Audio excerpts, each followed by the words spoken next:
बिस्मिल्लाहिर्रहमानिर्रहीम। अस्सलाम वालेकुम। माजिद टी इन्फो में खुश आमदीद। आज की वीडियो में हम डिस्कस करेंगे अर्थिंग, ग्राउंडिंग और बाउंडिंग के मुतालिक। तो सबसे पहले बात करते हैं अर्थ की। अर्थ क्या होता है? अर्थ एक पाथ होता है, एक रास्ता होता है, यानी फॉल्टी हालत में करंट को गुजरने के लिए जो लो रेजिस्टेंस का पाथ होता है उसको हम क्या बोलते हैं? अर्थ बोलते हैं। अब अर्थ अगर जिस तरह ये एक पिक्चर में दिखाया गया है कि ये हमारा एक ट्रांसफार्मर है, ये इसकी इनकमिंग साइड है यानी प्राइमरी साइड है, ये इसकी सेकेंडरी साइड है। तो सेकेंडरी साइड से हमने आउटपुट ली और अपने लोड को दे दी। लोड हमारा कुछ भी हो सकता है, घरों को जा सकती है, इंडस्ट्री को जा सकती है, फैक्ट्री को जा सकती है, कोई मोटर हो सकती है, कोई लैंप हो सकता है, कुछ भी हो सकता है, XYZ। ठीक है, तो ये आउटपुट हमारी लोड में आ गई। अब लोड की बॉडी को अगर हम अर्थ के साथ कनेक्ट कर देंगे तो वो अर्थिंग कहलाती है। यानी कि किसी भी लोड के मेटेलिक पार्ट्स को जब अर्थ के साथ लगाया जाता है तो ये अर्थिंग कहलाती है।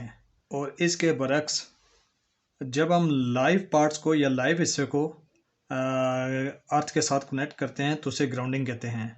अब लाइव हिस्से को कैसे ग्राउंड करते हैं? सपोज आपके पास ट्रांसफार्मर है या जनरेटर है, ठीक है, उसकी जो सेकेंडरी वाइंडिंग है, सेकेंडरी वाइंडिंग भी हो सकती है और प्राइमरी भी हो सकती है, लेकिन स्टार में कनेक्टेड होना ज़रूरी है।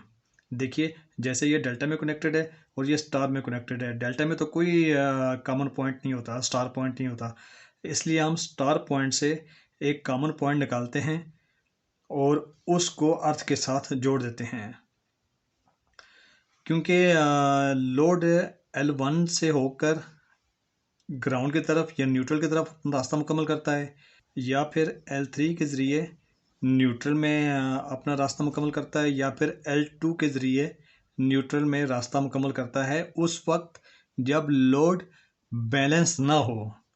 अगर तो लोड बैलेंस होता है तो फिर तो यहीं पर करंट जा भी रहा होता है और वापस आ भी रहा होता है। तीनों में से एक वायर हर वक्त न्यूट्रल के तौर पे काम करती रहती है, लेकिन अनबैलेंस कंडीशन में ये हमारा न्यूट्रल के तौर पे काम करता है। और इसी न्यूट्रल तार को हम जब अर्थ के साथ लगा लेते हैं तो इसको हम ग्राउंडिंग कहते हैं। ग्राउंडिंग क्यों? क्योंकि लाइव पार्ट्स को हमने क्या कर दिया, लाइव हिस्से को हमने ग्राउंड के साथ कनेक्ट कर दिया, तो ये हमारी ग्राउंडिंग होगी।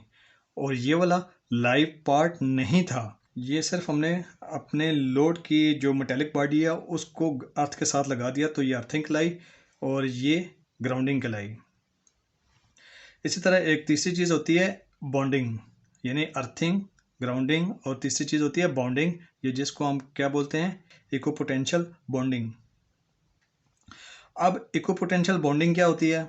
ये मुख्तलिफ चीज़ों के दरमियान पोटेंशियल डिफरेंस को ख़त्म करने के लिए लगाया जाता है। अर्थिंग और ग्राउंडिंग में क्या था? फॉल्ट कंडीशन में करंट को एक लो पाथ मुहैया कर रहा था, या यहाँ पर अनबैलेंस लोड की सूरत में एक पाथ करंट को गुजरने के लिए एक पाथ मुहैया कर रहा है। जबकि इक्विपोटेंशियल बॉन्डिंग में क्या है? पोटेंशियल है ना, इक्विपोटेंशियल मुख्तलिफ चीज़ों के दरमियान पोटेंशियल डिफरेंस को ख़त्म करने के लिए इक्विपोटेंशियल बॉन्डिंग की जाती है।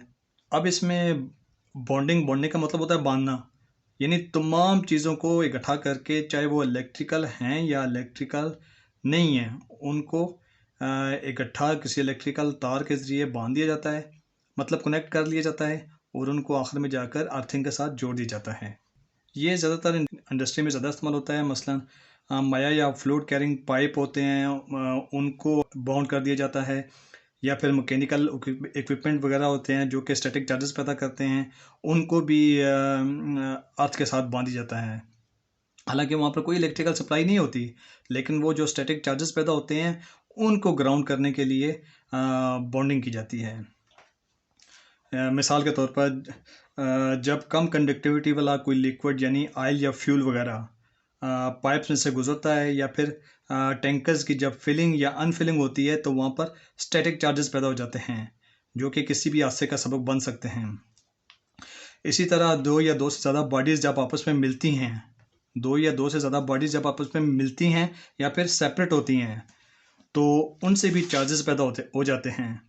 और बाज़ औक़ात तो ये चार्जेस इतने ज़्यादा हाई होते हैं कि जब इंसान उसके साथ टच करता है तो वहाँ पर उसको एक अच्छा ख़ासा झटका लग जाता है, या बाज़ औक़ात आग भी लग सकती है ऐसी चीज़ों में। तो ऐसी चीज़ों की सेफ्टी के लिए, यानी यहाँ वहाँ पर अगर कोई चार्जेस वगैरह इकट्ठे हो जाते हैं या कोई पोटेंशियल डिफरेंस क्रिएट हो जाता है, तो उनको नॉर्मलाइज़ करने के लिए क्या किया जाता है, इक्को पोटेंशियल बॉन्डिंग का इस्तेमाल किया जाता है। और इक्को पोटेंशियल बॉन्डिंग क्या होती है? इक्को पोटेंशियल बॉन्डिंग क्या होती है? ये तमाम मेटालिक या नॉन मेटालिक पार्ट, ऐसे पार्ट जिनमें चार्जेस पैदा हो सकते हैं, उन सबको क्या किया जाता है, अर्थ कर दिया जाता है। नॉर्मल ग्राउंडिंग और अर्थिंग के लिए तो यही साइन इस्तेमाल किए जाते हैं, लेकिन अगर इक्को पोटेंशियल बॉन्डिंग की बात की जाए तो इसके लिए ये साइन इस्तेमाल किए जाते हैं।